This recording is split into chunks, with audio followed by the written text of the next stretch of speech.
Disparition de la diversité biologique, dégradation des mers et des océans, changement climatique, pollution, espèces envahissantes, maladies émergentes, tout le monde en parle, mais qu'est-ce que tout cela veut dire réellement? En quoi cela nous concerne? Comment pouvons-nous agir pour sauver la planète? Ce sont des sujets complexes que nous vous proposons de découvrir en 18 épisodes.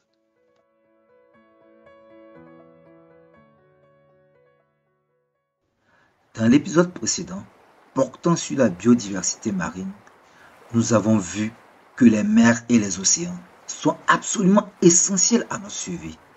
Mais alors, pourquoi sont-ils de plus en plus pollués et vidés de leurs ressources?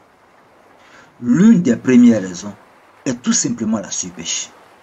On estime qu'un tiers des stocks mondiaux de poissons est aujourd'hui surexploité, notamment par la pêche illicite ou non réglementée. En pêchant trop, toujours plus loin et toujours plus profond, on épuise les stocks de poissons. Ensuite vient le changement climatique qui constitue une autre menace. La hausse des températures des océans raréfie l'oxygène dans l'eau. Ce phénomène conduit à l'asphyxie des espèces animales et végétales marines. Par ailleurs, l'augmentation des températures océaniques accélère aussi la fonte des glaciers. L'eau de fonte s'écoule dans l'océan, ce qui provoque l'augmentation du niveau des mers. Cela perturbe les écosystèmes côtiers et touche aussi les humains, car de nombreuses villes sont établies le long des côtes. Enfin, l'acidification des océans est aussi une autre conséquence du réchauffement climatique. L'océan absorbe trop de dioxyde de carbone, ce qui petit à petit rend l'eau plus acide. Ce phénomène empêche le bon développement des phytoplanctons, détruit les coraux et ralentit la création de nouveaux récifs coralliens. On le sait, les récifs coralliens sont les forêts des océans et abritent 25% de la biodiversité marine. La surpêche, la pollution, le réchauffement et l'acidification des océans les mettent en péril. Diverses pollutions menacent également la biodiversité marine. En premier lieu, il faut citer la pollution chimique. En effet, les eaux usées et les déchets chimiques non traités sont souvent directement rejetés dans les fleuves qui rejoignent les océans. Également, il faut indiquer la pollution agricole qui fait énormément de dégâts. Les pesticides et les engrais utilisés finissent dans la mer où ils sont absorbés par le plancton.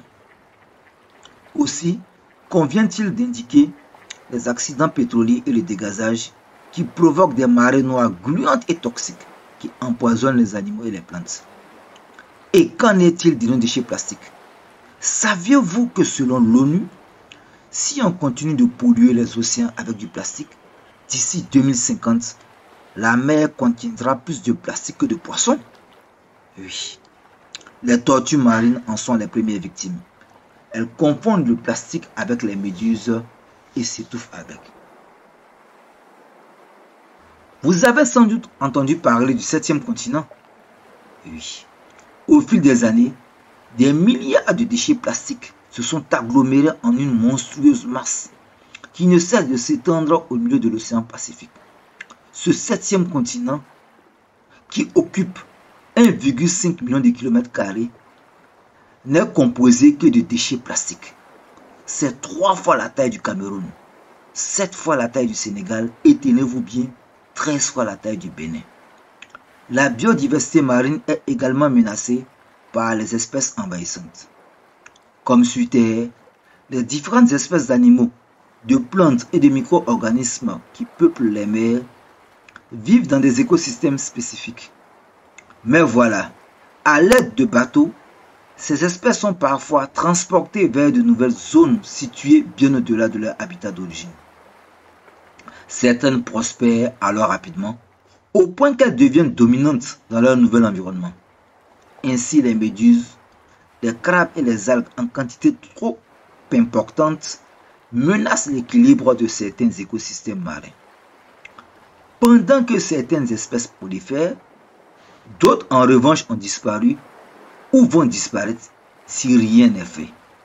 Par exemple, l'hippocampe, le poisson-lune, la raie manta, le requin-baleine ou encore le manchot du Cap, et bien d'autres encore. On le voit, les activités humaines mettent vraiment en péril la biodiversité marine. Dans le prochain épisode, nous verrons que des moyens existent pour agir et faire changer les choses tant au niveau individuel que collectif. Nous arrivons à la fin de cet épisode. Merci pour votre écoute attentive. Rendez-vous sur www.youth-conservation.org pour en savoir plus et découvrir toutes nos ressources dédiées à l'environnement et à sa préservation. À bientôt pour un prochain épisode.